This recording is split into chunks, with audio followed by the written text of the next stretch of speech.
This episode is brought to you by Rev1. Rev1's mission is to help entrepreneurs build great companies. As you navigate the waters of business entrepreneurship, you don't have to go it alone. A strategic partnership with Rev1 connects innovators to the talent, customers, space, and funding you need when you need it. Get started with Rev1 Startup Studio by visiting rev1ventures.com to learn more. Again, the website is rev1ventures.com.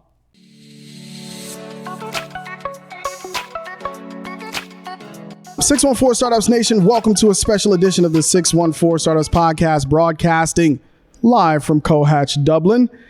And this special conversation is entitled Conversations with Venture with my special guest, Brian Zuercher. Sorry, man. And this is proud, Not the first one. Not the first person to mess it up. Okay, it's all good. Proudly presented by the city of Dublin, COhatch, and Loop. Now, I don't know if you guys have heard of Loop, but Loop is a return management company started and scaling right here in Columbus, Ohio, named one of the next billion-dollar startups for 2023 by Forbes. Loop is a startup to watch. Check them out at loopreturns.com for more info. All right, with that, join me in welcoming my guest, Brian Zuercher, general partner of 1870 Ventures. Let's give him a round of applause. Second time's the charm, Brian. Let's do it. All right, welcome to the show, man. I like to start with a bit of background. Few people in the room know who you are, but the people who might be listening might not. So who is Brian? Well, Dublin is definitely a part of my DNA. So I grew up here.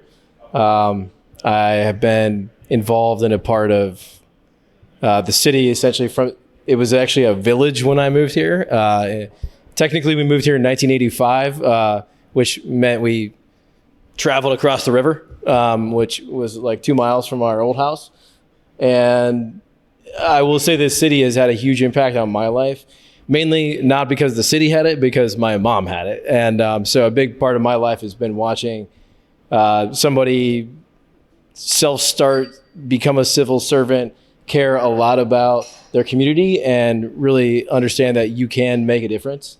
Where you live, how you live, what you want to be like in your life. And so growing up here was great. I ended up playing lacrosse at Butler University, being the least athletic guy on the team and a D1 school, but I made it. Ultimately, got interested. I was obsessed. If anyone's over the age of 35, they might have noticed Jack Welch back in the day. And so Jack Welch was like probably a poor inspiration, but an inspiration for me to be interested in business when I was growing up. And ultimately, like, I ended up at GE, my first job. But I was reading business books, wanting to be a part of it. My parents didn't have money to give me, so I had to go make money somehow. So everything, classic Midwest, like paperboy, landscape, mow lawns. I worked at Galleons for anybody in Columbus who was old school enough. Commission sales back in the day. That was one of my most lucrative jobs pre real life. But yeah, ultimately, I like to build stuff. I like to solve problems. I like to work with really smart people. And that's probably been the biggest thread of my career going forward. The big other shift for me, just as a kind of to thread the needle to today, was I had a smart dean of the College of Business at Butler. I went to him after 5 years out in the real world and said, I need to make a change. I really want to be an entrepreneur. I really love technology. It was 2005 or whatever in Indianapolis, Indiana. Not a lot of tech startups going on. He's like, all right, you need to get out of town. You need to get far out of town, actually. And suggested to go to RPI for grad school. And I got paired up with a PhD, first day of school, spent 2 years building a company, learning about venture finance, about tech commercialization. And it really shaped a different point of view for me about how I could go on my own. And the rest of that, moved back to Ohio in 2008. Which we can get into, but was a pretty pivotal time in the community to be at an intersection of growth for entrepreneurship, for technology. And so I was just lucky to be at the right place at the right time. Yeah, that's a common thing with anybody who ends up being an entrepreneur is like the bug bites you super early. Yeah. Right. And one of the things that was most valuable to me is an early commission only sales job. Yeah. There is nothing that tests your mettle or whether or not you truly want to be an entrepreneur than selling to live. And I sold in college paint jobs. Like we would go door to door and ask people if they wanted to get their house painted. Let's talk about the toughness, right? That those early kind of formative years or some of the early years just after 2008 that really toughened you up and made you question whether or not entrepreneurship was really for you. Yeah. I mean, the toughening up came long before that. You sort of sink or swim in a, as Jeremiah knows, I'll tell a quick Dublin story. This is a good one. I was 17 when I graduated high school. I had a late birthday. I was out at 12:15 a.m. in Dublin, post senior year with a couple friends. We luckily were not doing any serious damage at that point, but it was after midnight, which was past curfew, and we got pulled over by the Dublin police. And my mom was an elected official at the time. So people who have been involved in families with elected officials understand that you represent your family in a slightly different way. So my friends were 18. I was not. It was a period of the late 90s, early 2000s where they were really cracking down on the tough criminals of post-midnight, hoodlums. So they put me in the cop car. They called my parents. They didn't tell them what was going on, though. They just told them that the police had them and they were bringing me home. Now, I'm lucky that that was just the simple situation that it was. That being said, in the back of the cop car, I just said to the guy, like, hey, man, I'm just warning you. When you pull up, I'm the least of your concerns here. My mom is going to be extremely unhappy with me, but probably with you too. So let's just get ourselves together. He's like, I don't understand. I was like, just wait, buddy. And she let me have it, then let them have it. And, that's just a token about toughness was, she came out of the Depression, first generation American. Their parents were from the Depression age. Like, there's a bit of like, to pardon my French, don't fuck up your chance. Like, we got lucky. We were here. We're giving you a better shot at it. You have all these possibilities of achieving whatever you want in success. And so that was kind of the mentality was, you have the keys to the car, like, don't screw it up. And also just, frankly, like, the challenge is interesting. And if you can get a little bit of progress and you can taste that, then you want more of that. And so I'm not an intellectual giant. I'm not a professional athlete, but I aspire to be in those circles, even if I'm the worst one in the room. And so for me, it was like, achievement was important. Achievement meant getting out of poverty, that's what it meant to my family historically. So, that still was instilled there. To bring that back to 2008, where we're here, I think the grittiness and toughness of a community in characteristics of Columbus is that we are going to be overlooked by the folks outside of these, like in New York or San Francisco, in terms of technology entrepreneurship. So you are going to have to wear a separate hat in terms of maybe overcoming that. Now, I think that's improved. But the toughness, it's already hard to go make a choice to do something where you don't know what the outcome's going to be. You're maybe putting financially things on the line. You're doing all this else. And then, yes, you could use the crutch of this isn't the place where this all happens as a thing. But yeah, it just requires, maybe a little more effort. And I think we're all proud of that. That's a big thing we wear, a chip on our shoulder. I like it. I don't want it to be easy. I mean, frankly, that's what helps separate me from everyone else. I was able to work. I would outwork everybody else because I didn't have maybe like the skills that they had. Yeah, so I'm a first generation American. So immigrant parents, we came from Liberia in 1992.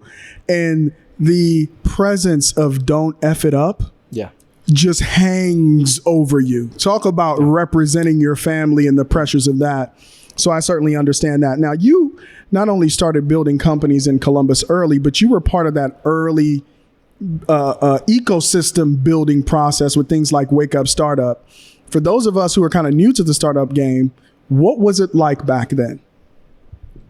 Yeah, I mean, look, the first week, again, there's some things that are just, use your chances, right? So I was lucky. I came back to Columbus. I happened to come back when Startup Weekend, the first one ever in Columbus, was 2 or 3 weeks out from when I got back. Through my mom, oh, he's into entrepreneurship. I don't know that she knows what that means, but she sees the titles and the words next to everybody's name. So, and Tushar, who was here earlier, and I were talking about, she introduced me to a guy named Rick Copeland, who was part of the city of Dublin, helping out with Dublin Entrepreneur Center, who introduced me to somebody else, who introduced me to Startup Weekend. And, at that time, it was very, I'll call it grassroots.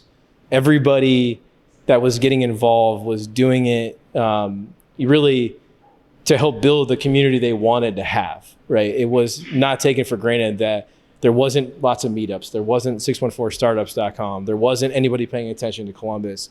So it was people like Rick. It was some of the communities like Dublin who are thinking ahead about how to be a catalyst for the community.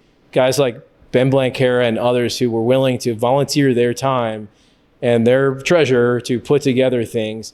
And for people who like startups, it was a startup. The community was a startup. And it was very addicting. And we all really wanted this to grow this garden as fast as possible. And so honestly, I look back as it was one of the most, I was just lucky to be a part of one of the most fun early times when the people that were in it were also starting companies. So there was a true authenticity to their motivations.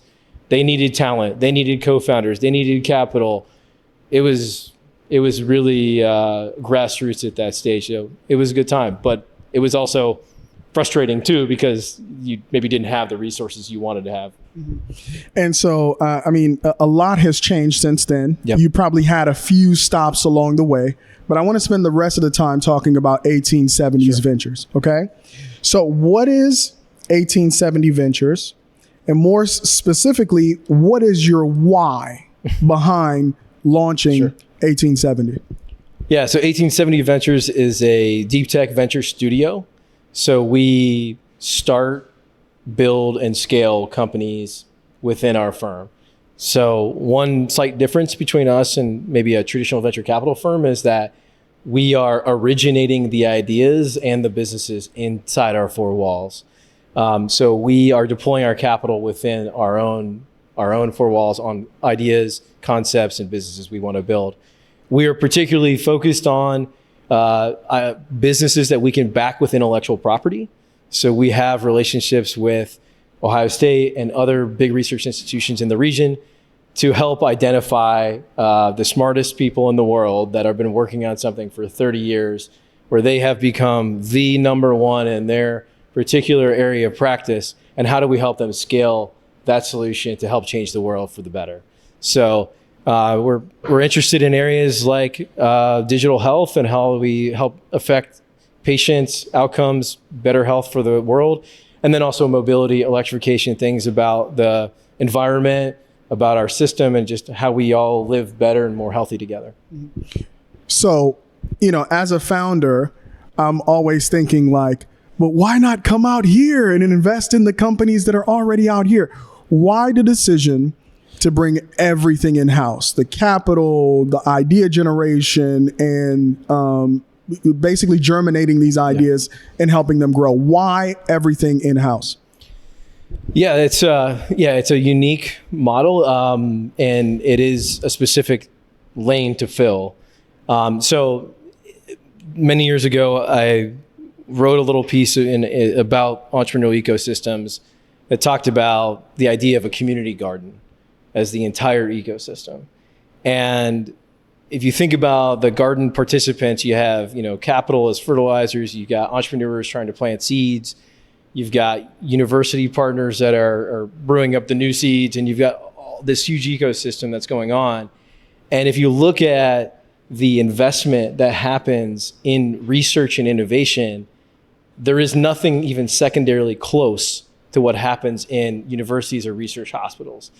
Billions of dollars annually, and we live in a very lucky space at the Midwest where we have land-grant universities at a scale unlike anything in the world. So we have some of the most incredible research and smart people here being worked on these things. Challenge is they're dedicating their life to science, and they're maybe not interested or capable in leaving their jobs to start a company. So where we saw was an opportunity was this gap between identifying an opportunity, funding it. We talk about pre-seed. This is way pre-seed. This is in the lab sometimes, all the way through building that team, commercializing that. It is a long and kind of get your hands dirty process. And so this particular type of technology, deep protect, that requires a lot of shepherding and commercial concepting and investment, is why our firm focuses on that. Now, there are other ways for people in that space to do that. There are other avenues. If you're a scientist who wants to be able to become an entrepreneur on your own, you can still go a traditional entrepreneurship path. There's accelerators and there's venture and there's all that. We're really focused on how to solve these particular problems where we can be the leverage for that opportunity in-house. So, think of us as, growing the garden further, expanding even more now the entrepreneur definition of entrepreneur into PhD scientists who may not see themselves as an entrepreneur. So it's just it's a model that's really specific to this. And the venture studio model has gained some traction across various different markets. But for us, that is why we do that. And so if you think about our co-founders are scientists, are researchers, and people in those worlds versus, people like me who are, trying to solve my own problems in the shower, had an idea, and, that's not the person that we were looking for. We're looking for the people that are way smarter than me. Yeah. So, I mean, that's a big bet. Yeah. Because you're working with personalities that I imagine are diametrically opposed to the entrepreneurship personality, or what you would expect in entrepreneurship.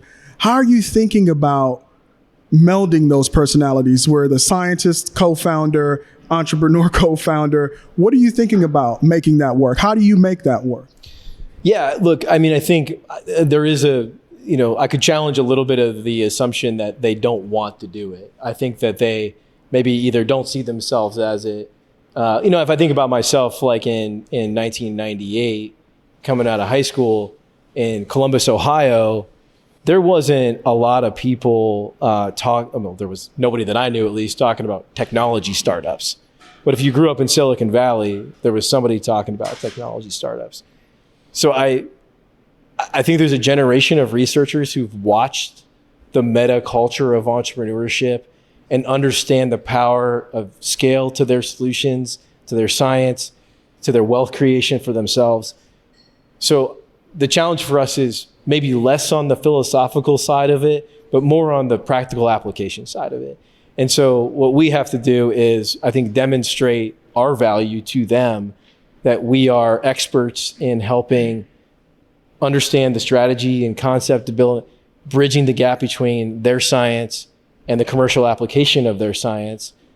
Oftentimes, we're coming up with a commercial problem to solve, and we're helping bring in their intellectual property into the solution versus the other way around. So it's a dance, it's a good dance. And I mean, I think you can find camaraderie in building solutions together. That's really the common thread is seeing impact and progress. And then we bring them significantly financially into our companies. So I think there had been a history of tech transfer where it was, we're going to go get this IP and then we're going to go build a company, or we're going to sell this IP or license it, whatever. We want to work with them, invest in them and their lab, and grow that. That has not been something that's done in any kind of significant way ever. And so we're committed to that cause as a part of us. So as you're having conversations with these scientific co-founders or these researchers as your co-founders, have you started to think about intent? Like, I created this for versus we see commercial application for this here. That's part of kind of that integrating them into the difference between, research that stays in the lab and then research that can actually have practical application. How are you thinking about that? Or are you getting any feedback from the universities or from the researchers saying, hey, that's not the intended purpose of why I did this? Yeah, well, the art of persuasion here is evidence and data, which they all agree about, right? So their business is evidence and data and hypothesis and testing. So our job is to mirror that language, to meet that language with evidence and data, to say, we believe we understand a commercial application for your technology, and we'd like to show you why. And so a huge amount of our effort and time inside the firm is developing those hypothesis test concepts, testing them, learning, and then being able to communicate that in a way that shows that we understand the best possible path to scale that to a solution. But yeah, it's still an art of persuasion. We will not win every battle there. There's a reason that people pick an academic track, and it doesn't always match up.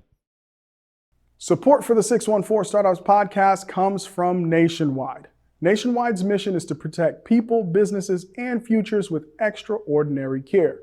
To help fulfill that mission, Nationwide is looking to invest its $350 million venture capital investment fund in insurtechs that will help them create new and exciting products and solutions to meet the needs of their customers. If you're interested in partnering with Nationwide's venture capital team, visit nationwideventures.com to learn more. Again, the website is nationwideventures.com. Nationwide is on your side.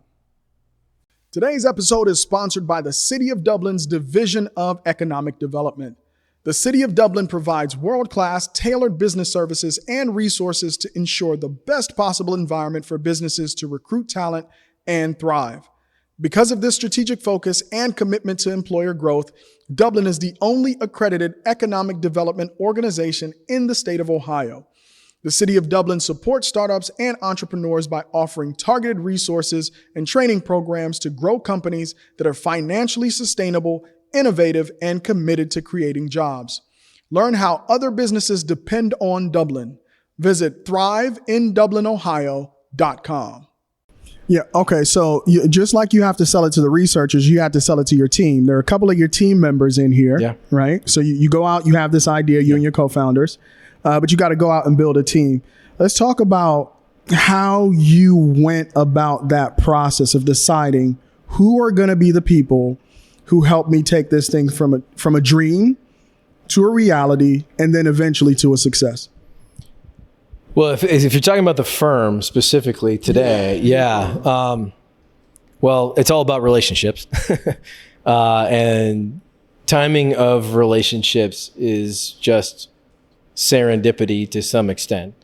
And, I think in my case personally, you're building a fictitious resume of experiences, and you hope they line up to something that you really care about at every chapter of your life that you're lucky to be. So I happen to be lucky that I have, a partner, Joe, that is my cousin, who I've looked up to my whole life, who has been in finance, and he happens to, have interest in this. And so we've tracked each other. But then, Matt Armstead on our team, Matt and I have done all the things since 15 years, 20 years now that we've all been working on. And one of those situations where his path was going one way and mine was, we always had this almost intersection for 15 years where we could work on something together. And it just happened that, his interest in his expertise building in studio and understanding team and early stage build intersected with that. So first and foremost, it was the serendipity and good karma of relationships. And having all done this now in startup land for a while, folks like Amy have been around for the ride.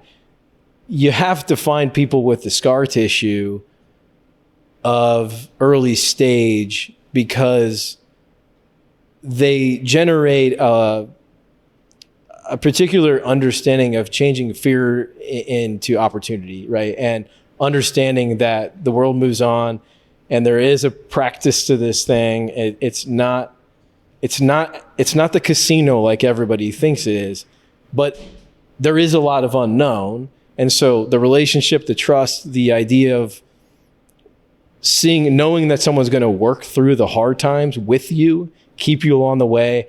I think that's a common DNA that we really looked for in our early team, was that who has been through the experience to survive the first downhill thing. There will be many. There will be uphill ones. You don't want to get too high on that, your own supply there. So that's the first thing. But after that, then we started to have to develop the rigor now of how do we find the most talented people who align with our vision. Those are the most important factors for us. And admittedly, wasn't good at that. Found people that are good at that to help you put a process together to develop how to bring those team members on, because the relationship is great, and then you need to start to find the best talent. And so we're in that phase now of kind of getting out of our first concentric circle and starting to build, which is fun. Yeah. Now, the scar tissue part of it, as an entrepreneur, you're going to get punched in the face. You're going to have ups and downs. And like you said, there are going to be lows and there are going to be highs, and you have to have equanimity. Your partners on the university side, your partners on the research side, do they understand that? Meaning, as they go into this is their baby. You told me there was a commercial application here. There's going to be that 9 out of 10 if that ratio holds of, companies that do well and companies that don't. What are your thoughts on that?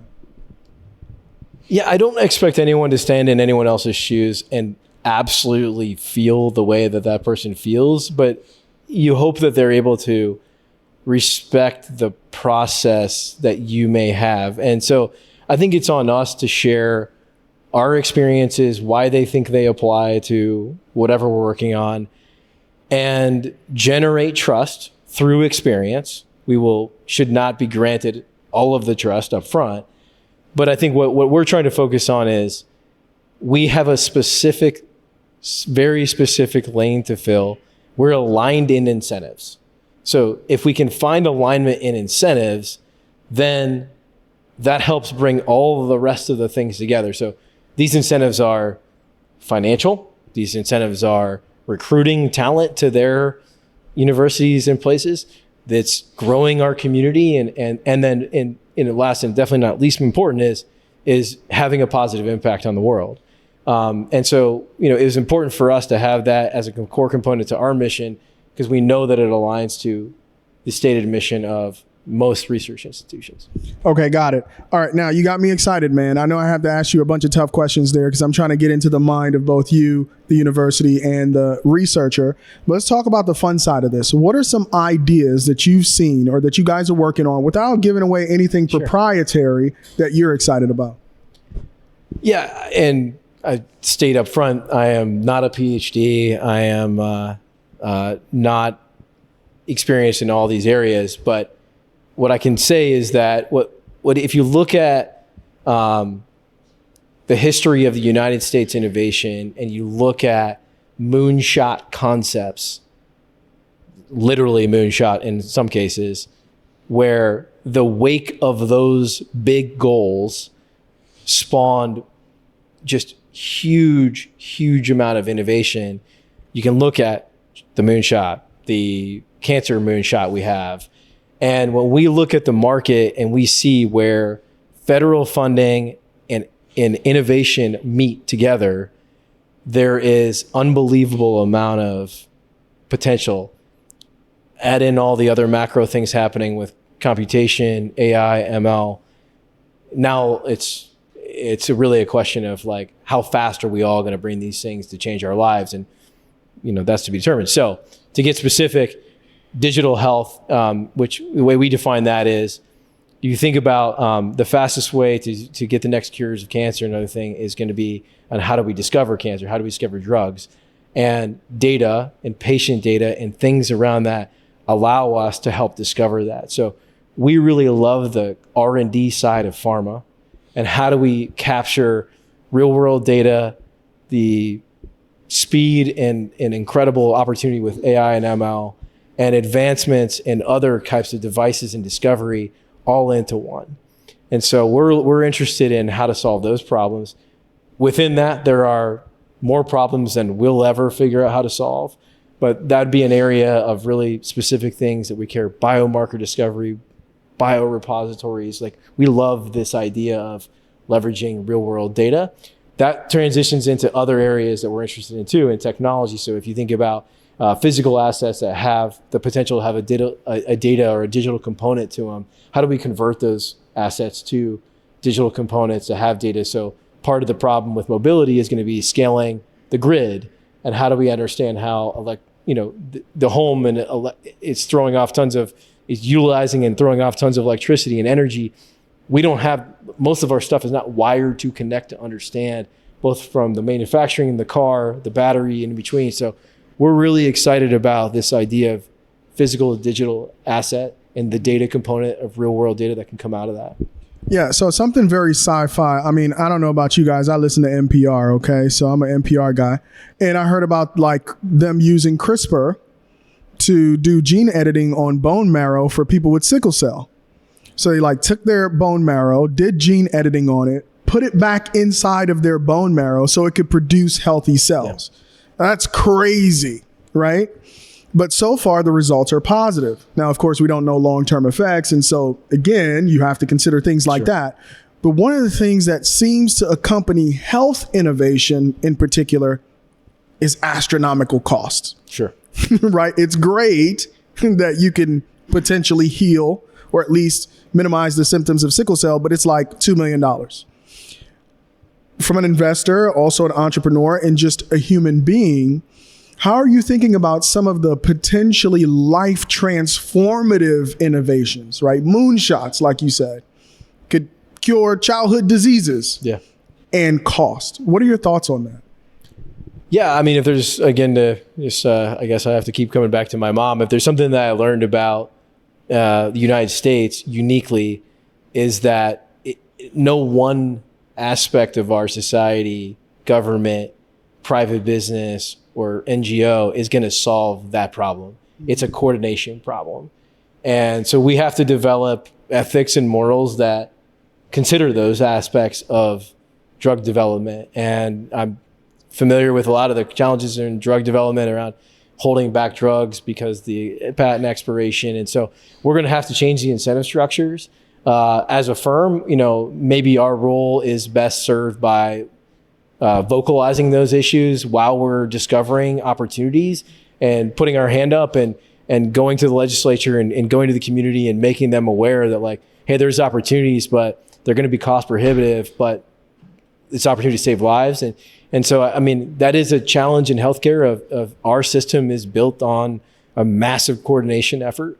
And I think, luckily, the light, albeit small, is starting to be shown into how do we offer these solutions at scale while still rewarding the innovation of the private business to make money, because that is, all the flaws in capitalism. The reality is that it is an innovation engine. But yes, there is a challenge to figure out how to properly scale and provide wealth creation and do all that. I don't have the answer to that problem. But if I've watched anything and I learned anything, is we're sitting in a place that didn't even contemplated being in existence 20 years ago. my mom, amongst many other people, spent a decade researching what would provide a net benefit to the community. And with a massive coordination effort, private money, public money, made it happen.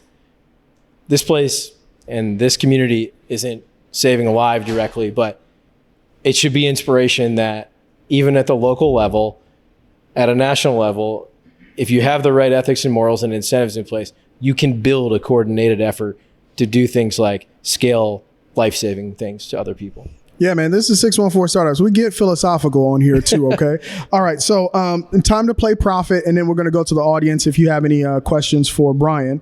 So if you could wave your magic wand, where do you see the Columbus and surrounding area kind of ecosystem over the next 10 years?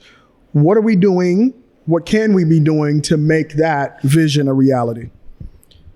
Yeah, I come back to my garden metaphor. I mean, I think there's been so much effort spent on trying to create a great garden. We've often tried to compare our garden to Silicon Valley, to Austin, to wherever.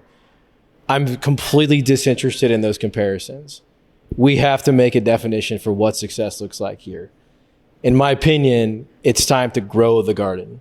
The garden needs growth across everything from the absolute small business sector up through, drive-backed massive unicorn innovation.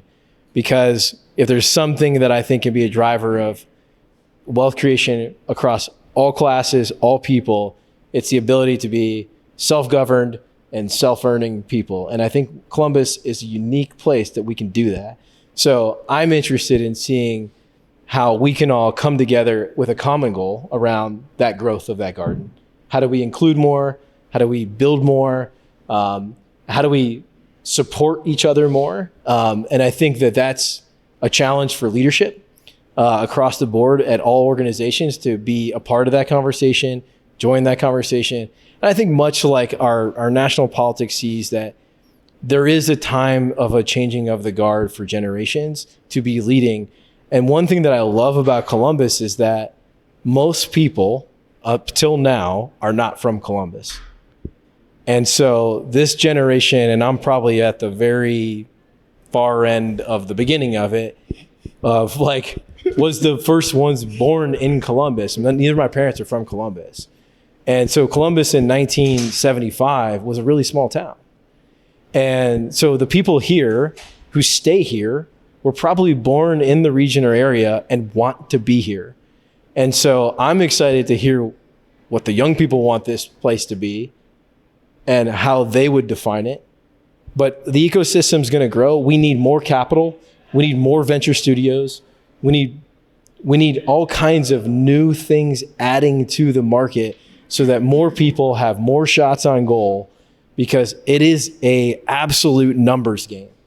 You need more capital, more entrepreneurs, all of that, no matter where it comes from, what scale, what size, lifestyle, business, blah, blah, blah.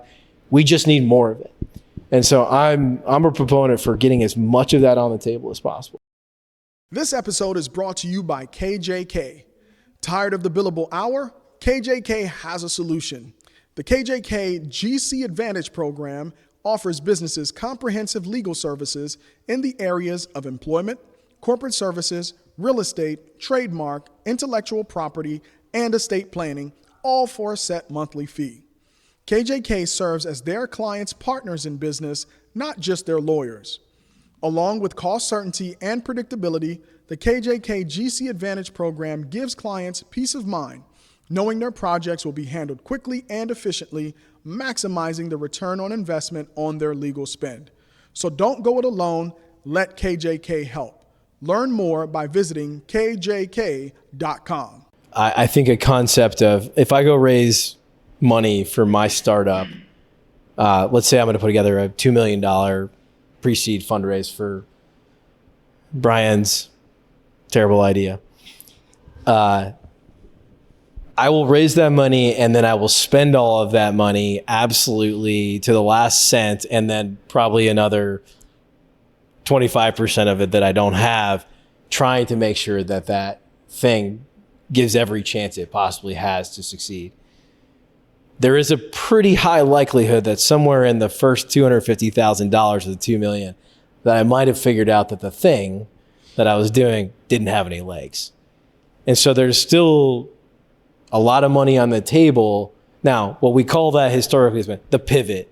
But I mean, if we're being very honest, and many entrepreneurs would be maybe often the pivot's so far away from the original thing that it's a new thing. I have a history of changing names of companies to show that pivot was as large as a pivot as possible. And sometimes it works, most times it doesn't, and it's not efficient for capital. So the studio model happens to just allow for us to incrementally invest in milestones that help us achieve the higher likelihood of success. So the capital efficiency is useful. We have a process of considering ideas. What I think is useful in the deep tech space is what you're referring to, Elio, is that there is a high amount of uncertainty as to whether or not there's efficacy in the solution. There could be regulatory hurdles. There could be many other things that apply. So a studio model for those purposes is useful to bifurcate those things early on and not waste capital on them when it's clear that they won't make it to market. So, the process is the rigor of sort of detaching yourself emotionally from the thing and focusing on the milestone that needs to be achieved to produce a higher probability of success. Yeah, and can I add to that, Alex? Did he answer? You feel like he answered your question? Okay, no follow up. Okay, so I'll follow up. One of the things that you mentioned is expertise, and the deep expertise that a scientist or researcher brings to the problem that they're trying to solve.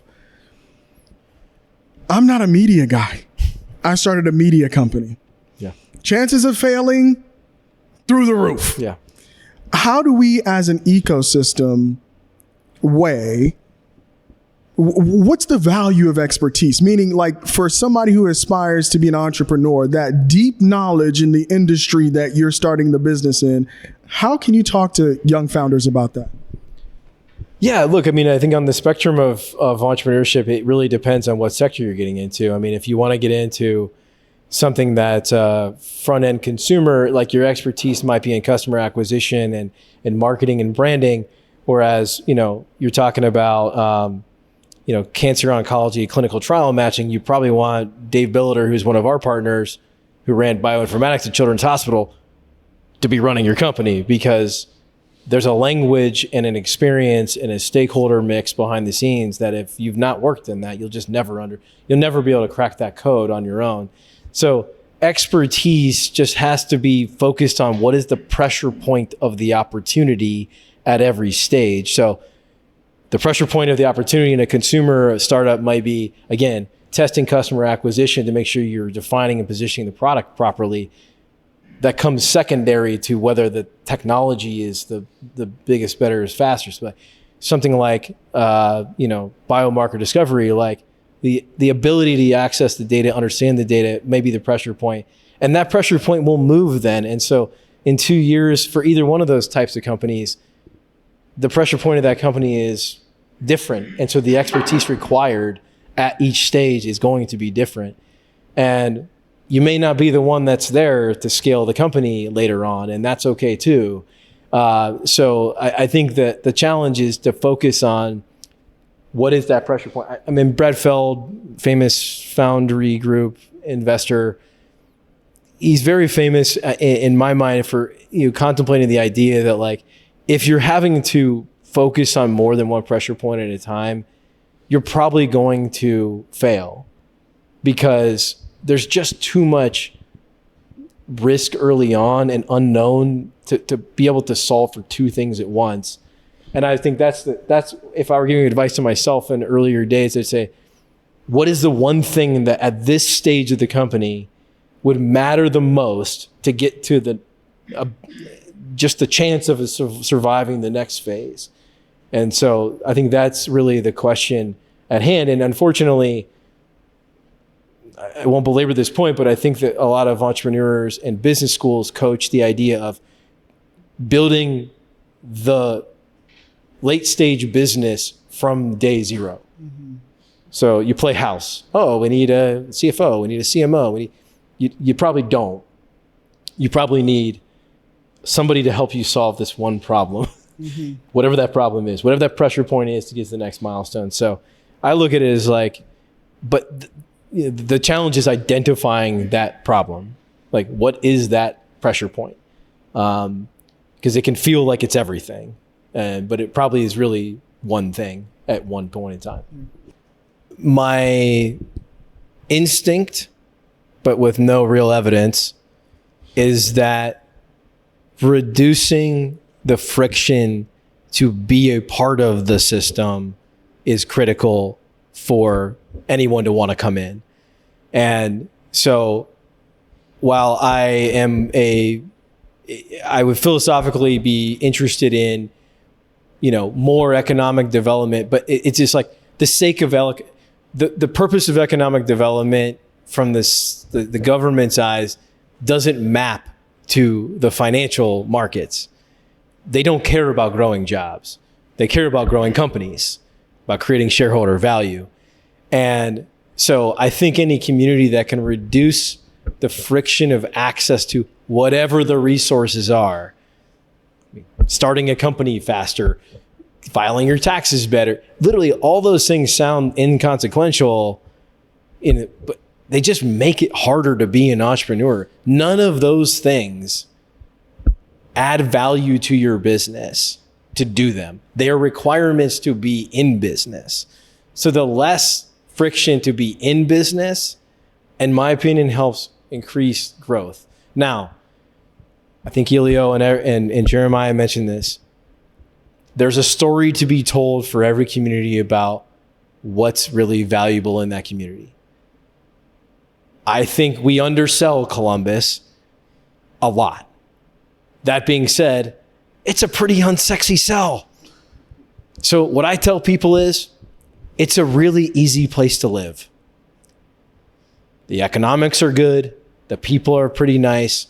There's access to things you need. You can get anywhere you want to go from here. I ever tell people there's about 2 million people in the region, they're like, no kidding. Didn't know that. It's understated that there is the awesome spectrum of intellectual, interesting people and down to earth, rural farming, like get your shit kickers on and go do stuff people here. That to me is the selling point of it. So summarize that. I just, you can cut this out if you need to, buddy. But like, it's basically like, I just look at if Columbus becomes the market where it is the easiest to get to the resources. So I got lucky. My mom knew some people. She introduced me to some people. But if I didn't have that connection, I'm not sure at that time if I would have found those resources. Being amazing ambassadors to outsiders to access whatever it is, the community, to me is something like 614 Startups. I'll tell a quick story here. We were looking at Birmingham for a market expansion for a business we had. There's a company there called Shipt, SHIPT, to be clear. They were acquired by Target as their home delivery company. The founder of that company knew that it was going to be hard to attract talent to Birmingham, but he was determined to build the company in Birmingham. And because it was scaling so fast, he developed his own quasi-economic development group specifically for early stage founders, driving interesting people. So what he did is called Birmingham Bound. And these people are unbelievable. I made the inquiry through a friend of a friend that got us interested in Birmingham. I got in touch with these people. They created a 48-hour docket for me with individual introductions to all of the CEOs of the startups, to the investors, to the city players, whoever it was. I was busy for 2 days, literally nonstop. And that wasn't a government-run thing. That was because they know the Deadpool model. we need more startups here, because if there's more startups here, some of them are going to go out of business. And then those people who were at the company like to work at startups. They're going to go work at other startups.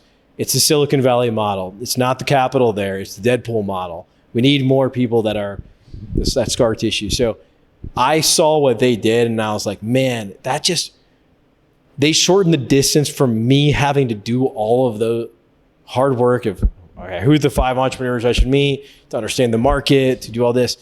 It was incredible. I think they've grown that organization. But anyways, access to resources, lower friction in being a business. To me, that's the skids that can be greased by the economic development of the cities to say, like, we're open for business, and put an entrepreneur on staff as an EIR whose job is just to introduce people moving to the city to other entrepreneurs. Like, that in of itself will feel like the welcoming committee that everyone's like, wow, I got to know. And in Columbus, as we all know, once you know one person in a area, you're going to know everybody, maybe more than you want to. So to me, it's like that should be a trait that we triple down on, that we own, that we never lose sight of, because to me, that's like one of my favorite things about this community. All right. Well, thank you so much, Brian.